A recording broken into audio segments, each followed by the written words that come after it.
In this video, I'll show you how to add your DNS entries in Hostinger. To get started, log into your Hostinger account and open hPanel. Before you add any DNS record, make sure your domain is actually using Hostinger's DNS management. Hostinger's support guide explains that the DNS Zone Editor works when the domain points to Hostinger nameservers. If your domain is registered somewhere else and still uses another provider's nameservers, you'll need to manage DNS records there instead. Once you're inside hPanel, there are two common paths. If your domain is connected to a hosting plan, go to Websites, choose your site, then open Advanced and click DNS Zone Editor. If you only have a domain at Hostinger without hosting, go to Domains, open Domain Portfolio, click Manage next to the domain, then open DNS/nameservers and DNS records. That is where you can add, edit, or remove records. Now in the DNS area, look for the form or section where you can create a new record. Choose the record type you need.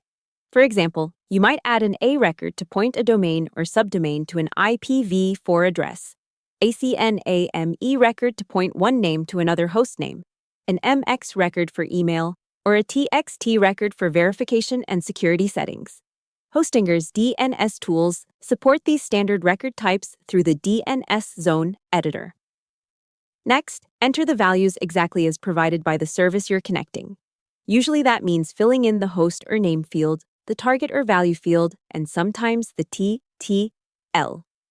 Be careful here, because even a small typo can stop the record from working. If you are adding an A record, Hostinger also notes that you should avoid conflicting old A or AAAA records, because outdated entries can interfere with the new setup.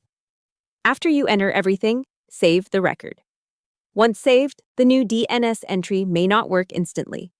DNS changes normally need time to propagate across the internet. Hostinger says propagation can take up to 24 hours, so if the change does not appear right away, that is completely normal. So the basic process is simple. Log into hPanel, open the DNS Zone Editor, choose your record type, enter the correct values, save the record, and then wait for propagation. Hope the tutorial was helpful. Subscribe to my channel and see you in the next video.